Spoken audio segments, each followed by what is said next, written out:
Hello friends, welcome to my channel. இன்றைக்கி நம்ம பஜ்ஜி மிளகாய் சேர்த்து சேமியா எப்படி செய்யலாம் அப்படிங்கிறத பார்க்கலாம். வாங்க, இதுக்கு தேவையான பொருளை பார்க்கலாம். வெங்காயம், பஜ்ஜி மிளகாய், தக்காளி, பச்சை மிளகாய்.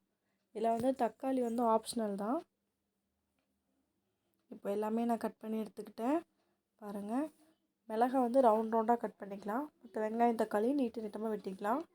இப்போ நம்ம வடை சட்டியில் எண்ணெய் ஊற்றி, எண்ணெய் காஞ்சதும் கடுகு போட்டுக்கலாம். கருவேப்பிலை, பச்சை மிளகாய், வெங்காயம் எல்லாம் போட்டு நல்லா வணக்கலாம். அப்புறம் வெட்டி வச்சுருக்க ஒரு தக்காளியும் போட்டுட்டு நம்ம ரவுண்டாக வெட்டி வச்சுருக்க பஜ்ஜி மிளகாவே ஆட் பண்ணிக்கலாம்.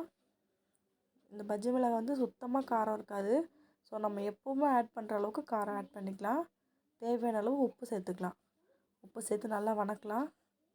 இது வணங்குறதுக்கு நம்மளுக்கு ஒரு 10 மினிட்ஸ் பக்கம் டைம் எடுக்கும். நல்லா ஸ்லோ ஃப்ளேமில் வச்சு நம்ம வணக்கினோம்னா நல்லா டேஸ்ட்டாக இருக்கும். பாருங்கள், நான் வணக்கி முடிச்சுட்டு இப்போது அதில் தண்ணி ஊற்றி வச்சுருக்கேன். இந்த தண்ணி நல்லா கொதிக்கணும். இப்போ கொதிச்சிருச்சு. இப்போ நம்ம சேமியாவை சேர்த்துக்கலாம். இந்த பிராண்டுன்ட்டு இல்லை, எல்லா பிராண்டோட சேமியாவுமே இப்படி தான் செய்கிற மாதிரி இருக்கும். பாருங்கள், இப்போது நான் சேர்த்துட்டு இது கூட நல்லா கிளறி விடுறேன்.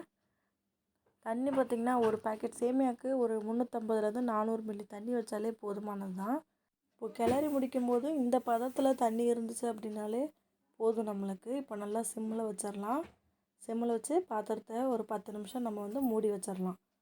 ஒரு 5-10 நிமிஷம் ஆச்சு. இப்போ பாருங்கள் எப்படி வெந்திருக்குன்னு. இதை மறுபடியும் நல்லா கிளறி விட்டுட்டு ஸ்டவ் ஆஃப் பண்ணி ஒரு 5 நிமிஷம் வைக்கலாம். நம்மளோட டேஸ்டியான சேமியா இப்போது ரெடி ஆகிடுச்சு. Thank you friends.